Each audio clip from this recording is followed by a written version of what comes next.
नमस्कार, सात रंग न्यूज़ में आपका एक बार फिर स्वागत है। और देश की जो सियासी स्थिति है और ख़ास तौर से आज मुंबई में जो विपक्ष का नया गठबंधन बना है इंडिया, उसकी 2 दिवसीय बैठक शुरू होने जा रही है। ये तीसरी बैठक है और इसको लेकर एक नया उत्साह देखने को मिल रहा है और इसके जो नए एजेंडे हैं उस पे बहस हो रही है कि इसका संयोजक कौन होगा, इसमें आपसी जो समझदारी का जो न्यू कॉमन मिनिमम प्रोग्राम है उसको लेकर के कोई चर्चा होगी या कोई समन्वय समिति बनेगी। ये जो तमाम चर्चाएँ हैं, उसके बारे में एक हल्का-सा खुलासा कल जो प्रेस कॉन्फ्रेंस हुई थी, शरद पवार, उद्धव ठाकरे और गठबंधन के तमाम नेताओं की, उसमें हल्का-फुल्का उन्होंने ज़िक्र किया था। इस बैठक के बारे में और विस्तृत जानकारी के लिए और इसको लेकर के जो राजनीतिक सरगर्मियाँ आने वाले दिनों में बढ़ेंगी, इस पर हमारे साथ जुड़े हैं वरिष्ठ पत्रकार और प्रेस क्लब ऑफ इंडिया के अध्यक्ष उमाकांत लखेड़ा जी। लखेड़ा जी, आपका बहुत जी। स्वागत है। जी, बहुत धन्यवाद आपका। ऐसे वक़्त में ये जो तीसरी बैठक है, इसको आप किस तरह से देख रहे हैं और क्या लगता है आपको? बहुत धन्यवाद है इस परिचर्चा का जो आपने टॉपिक आज रखा है। देखिए, हमको पिछले 10 साल के जो छोटे-छोटे घटनाक्रम हैं, उसकी पृष्ठभूमि में आज की बैठक को देखना चाहिए और पिछली जो 2 बैठक हुई है, पहले पटना में हुई, फिर बेंगलुरु में हुई,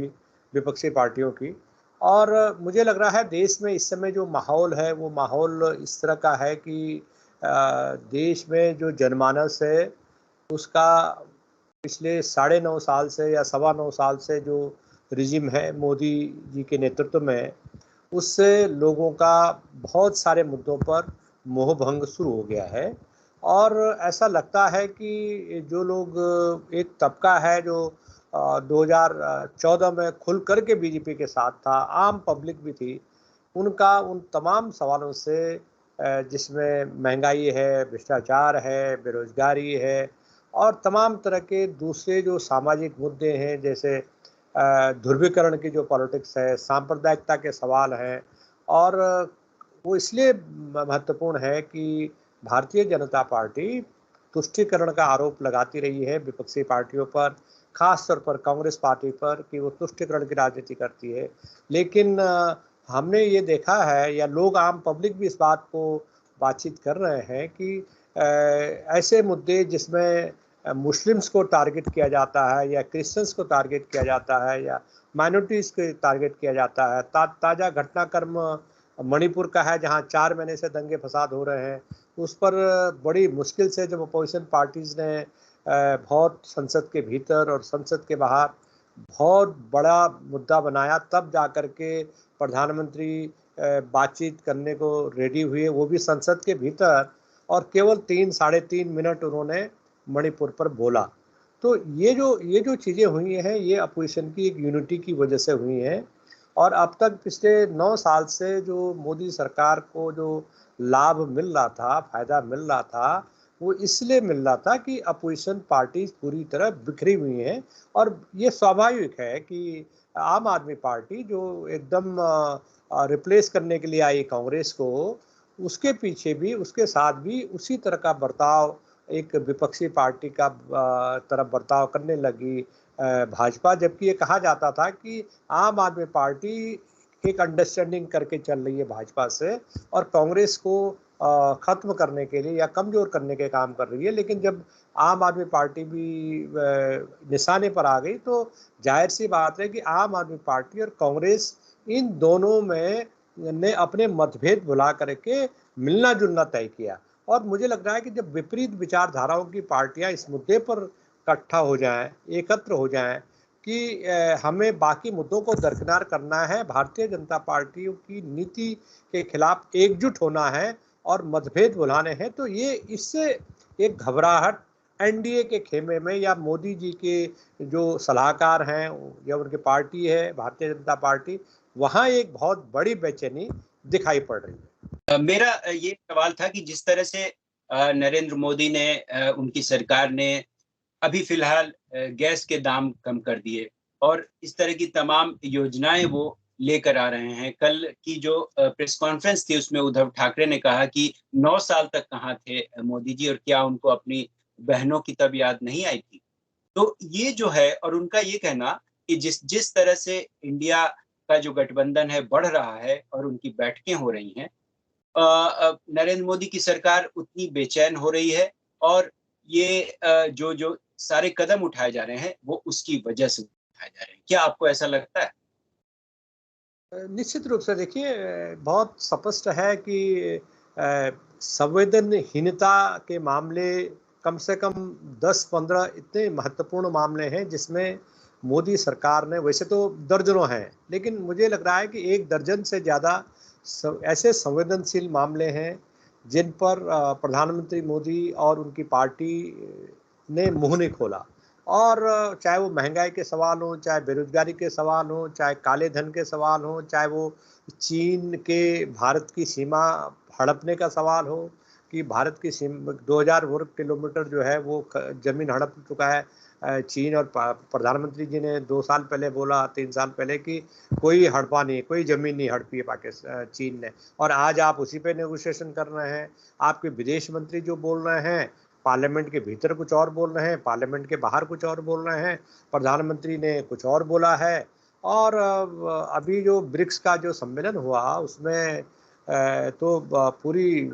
एक किस्म से शर्मसार होना पड़ा देश को, जब ये बातें कूटनीतिक क्षेत्रों में आई और अंतर्राष्ट्रीय मीडिया में आई कि बातचीत की पहल किसने शुरू की। हमें चीनी मीडिया ने कहा कि बातचीत तो भारत की पहल पर शुरू हुई। भारत के जो कूटनीतिक सूत्र हैं उनका कहना है नहीं नहीं, चीन चाहता था बातचीत करना। और कुछ जो चित्र और जो फुटेज दिखाई पड़े हैं जिसमें चीन के राष्ट्रपति बैठे हुए हैं और उनको भारत के प्रधानमंत्री जब रूम में जा रहे हैं तो वो ऐसे लग रहा है कि जैसे कोई उनके सबऑर्डिनेट हो। तो ये मुझे लग रहा है कि वो भारत के प्रधानमंत्री हैं, वो हम पूरे देशवासियों के, हमारे आपके सबके प्रधानमंत्री हैं। और जब हम देखते हैं कि हमारे प्रधानमंत्री के साथ इस तरह का बर्ताव अंतर्राष्ट्रीय मंच पर या बैठक में अगर हो रहा है तो उससे हम लोगों को शर्मिंदगी महसूस होती है। और ये हमारे या किसी के भी राजनीतिक मतभेद हो भारतीय जनता पार्टी से या प्रधानमंत्री की नीतियों से मतभेद हो, लेकिन जब हमारे प्रधानमंत्री के साथ इस तरह का बर्ताव होता है तो निश्चित रूप से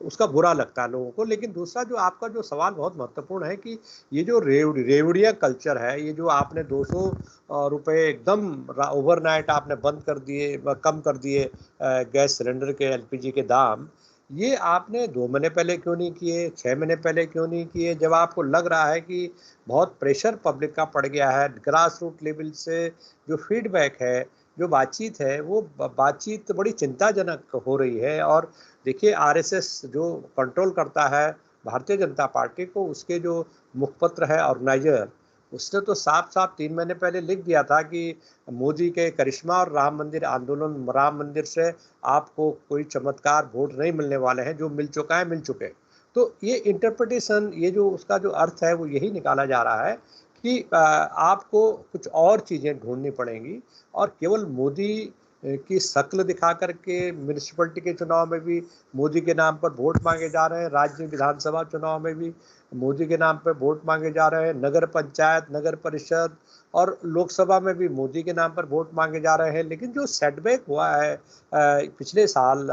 2022 और उसके बाद, 2 महत्वपूर्ण राज्य भारतीय जनता पार्टी के हाथ से खिसके हैं। एक हिमालयी राज्य हिमाचल, दूसरा सुदूर दक्षिण का कर्नाटक, जो एक किस्म से कंट्रोल रूम माना जाता है दक्षिण भारत की राजनीति का। वो जब हाथ से खिसके हैं तो धीरे धीरे करके जो ये रिग्रुपिंग्स हो रही है, सवाल ये है कि आज से पहले कोई भी रियायत का मामला इनका बिल्कुल भी कोई इरादा नहीं था। पेट्रोल के दाम, आज ही खबर है कि अंतर्राष्ट्रीय बाजार में जो कच्चे तेल के दाम बहुत नीचे घट चुके हैं,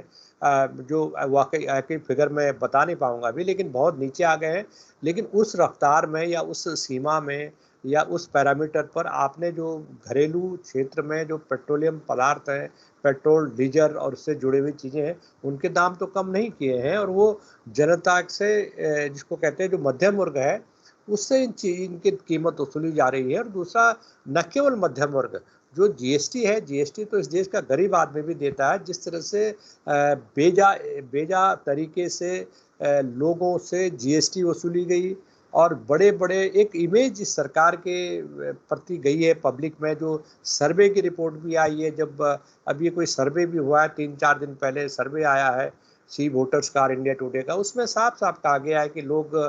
बड़े नाराज हैं। लोगों में बड़ी नाराजगी इस बात से है कि सरकार महंगाई के मोर्चे पर फेल है, सरकार बेरोजगारी के मोर्चे पर फेल है, और इसका इफेक्ट सीधा प्रधानमंत्री की लोकप्रियता पर पड़ा है। तो निश्चित रूप से जो आपने प्रश्न किया वो बिल्कुल वाजिब है कि सरकार को इन सारे मुद्दों पर चिंता की याद आ गई है कि कॉमन मैन बहुत परेशान है, और लोगों की जो गृहणियाँ हैं, खास तौर पर लोगों के घर के जो बजट है वो ख़राब हो गए हैं, और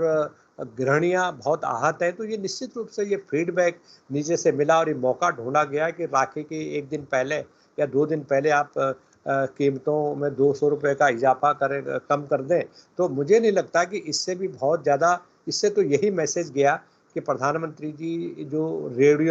फ्री रेवड़ियाँ बांटने का विरोध कर रहे थे कि फ्री रेडियो नहीं बढ़नी चाहिए, राजस्थान की पब्लिक रैली में उन्होंने भाषण दिया, तो वही प्रधानमंत्री जी फ्री रेडियो खुद ही बांटने लग गए हैं। तो ये अच्छी बात है कि जो एक कल्याणकारी सरकार में या कल्याणकारी जो हमारी राजनीतिक और संसदीय व्यवस्था है, उसमें सत्ता के शिखर पर बैठे लोगों को देश के गरीब आदमी की, गृहिणियों की, राखी का त्यौहार और ये सब चीज़ों की याद आने लगे, तो ये अच्छी बात है। जी, जी। लखेड़ा जी, मैं ये पूछ रहा था कि जिस तरह से अ, होता क्या है कि जब भी ऐसी स्थिति होती है तो सत्ता धारी पार्टी भाजपा की तरफ से ये आरोप लगते हैं और विपक्ष की एकता को कमजोर करने के लिए ये कहा जाता है कि इनके पास तो आपसी झगड़े इतने हैं, प्रधानमंत्री को लेकर के ही आपस में वहां पे कई चेहरे हैं। उस पर कल उद्धव ठाकरे ने कहा था कि हमारे पास तो इतने चेहरे हैं, उनके पास बताइए मोदी के अलावा और दूसरा कौन सा चेहरा है। तो ये जो मीडिया में इस तरह की चीजें लगातार आ रही हैं कि प्रधानमंत्री बनने के सवाल पर अभी से ही रज़ाकशी की स्थिति देखने को मिल रही है। तो क्या ये भी एक प्रायोजित आपको लगता है कि खबरें फैलाई जा रही हैं, क्या है? तो इसके दो दो पक्ष हैं। देखिए, जब एक बहुदलीय व्यवस्था होती है, एंड देखिए कि इस समय मैं बहुत छोटा था आपातकाल के दौरान, लेकिन हमने देखा कि उस समय एक दो तरह का ध्रुवीकरण भारत की राजनीति में हुआ था। मतलब आप कांग्रेस के साथ हैं, इंदिरा गांधी के साथ हैं, या इंदिरा गांधी के खिलाफ हैं। आज अखिल भारतीय स्तर पर जो ध्रुवीकरण हो रहा है वो दो तरह का ध्रुवीकरण है। आप क्षेत्रीय पार्टी हैं, या आप राष्ट्रीय पार्टी हैं, या आप मान्यता प्राप्त पार्टी हैं, आपके एमएलए 15 हैं या 50 हैं, या 150 हैं या 100 हैं, ये इशू इरेलीवेंट हो गया।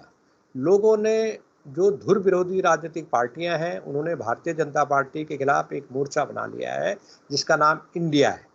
और इंडिया जो मोर्चा बनाया गया है, उस मोर्चे में विपरीत विचारधारा के लोगों को ने आपस में मिलने का एक फैसला किया है, बैठने का फैसला कर दिया है। मैं आपको ये बताना चाहता हूं कि भारत जैसे विविधतापूर्ण राजनीति के देश में, विविधता वाले देश में, जहाँ विभिन्न धर्म हैं, जातियाँ हैं, रंग हैं, भेद हैं, क्षेत्र हैं, भौगोलिक परिस्थितियाँ हैं, समुद्र है और बर्फीले पहाड़ हैं, इस तरह के विविधता वाले भारत में विविधता वाला मोर्चा ही कारगर साबित हो सकता है। मैं बात करना चाह रहा था जो आज और कल बैठक होने जा रही है, उसका जी। जो आउटकम निकलने की उम्मीद लगती है, उस पर आप थोड़ा संक्षेप में बताएं कि आपको क्या लगता है कि आज और कल की बैठक में क्या होगा? देखिए, अभी जो कल उन्होंने जो प्रेस कॉन्फ्रेंस की है और आज जो संकेत मिल रहे हैं कि कुल 28 पार्टियां के 63 नेता के करीब वहाँ शामिल होंगे। और जो अभी तक एक तो न्यूनतम साझा कार्यक्रम जो है वो सबसे बड़ा महत्वपूर्ण है, न्यूनतम साझा कार्यक्रम। दूसरा, न्यूनतम साझा कार्यक्रम का मतलब मोदी सरकार की जो गलत आर्थिक नीतियां हैं, उन गलत आर्थिक नीतियों की केवल आलोचना करने से काम नहीं चलेगा। आपको उसके विकल्प के तौर पर एक एक आधारभूत ढांचा, आर्थिक ढांचा, जिसमें रोटी रोजी रोजगार और आर्थिक व्यवस्था को ठीक करने का, केंद्र और राज्यों के बीच में किस तरह से संसाधनों का बंटवारा हो, इस तमाम तरह की चीज़ों में आपको एक खाका, एक मॉड्यूल पेश करना पड़ेगा। सबसे बड़ा मुद्दा तो ये है। दूसरा ये है कि मैं आपको ये बताना चाहता हूँ कि सीट शेयरिंग का, जैसे कुछ इन नेताओं ने पटना में भी और बेंगलुरु में भी ये बात प्रमुखता से कही कि हम लोग भारतीय जनता पार्टी को पराजित करने के लिए पूरी तरह कमर कस रहे हैं और उसके लिए हम उसको धरातल पर हम काम कर रहे हैं। तो ये कैलकुलेशन की जा रही है कि ये जो 28 पार्टियां, हालांकि ये पिछले चुनाव में एक दूसरे के खिलाफ चुनाव लड़ी, 2014 में, 2019 में, लेकिन आज हालत ये है कि ये जब पार्टियां इकट्ठी हुई हैं तो ये जो 28 पार्टियों में जो मेरे समझ से 12-14 पार्टियां हैं, 10 पार्टियां, 14 पार्टियां तो ऐसी हैं, 14 पार्टीज, जिनकी जो दूसरे नंबर पर थी 326 सीटों पर, देश में 326 सीटों पर वो दूसरे नंबर पर थी। इसका मतलब 326 सीटों पर मोटे मोटे तौर पर ये तय हो गया है कि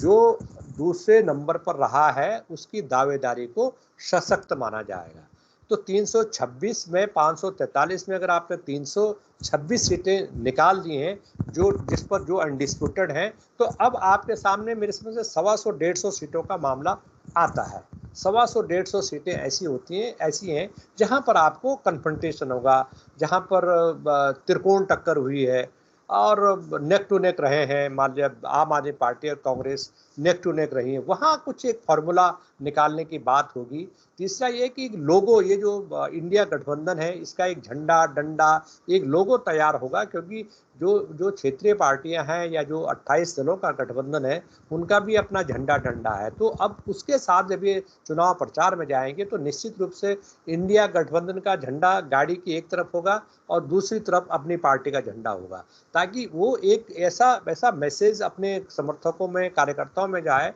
कि देखिए ऊपर से हमारा जो अम्ब्रेला ऑर्गेनाइजेशन है वो इंडिया गठबंधन है और नीचे हमारी पार्टी उसी की एक ब्रांच है। इस तरह का मैसेज जनता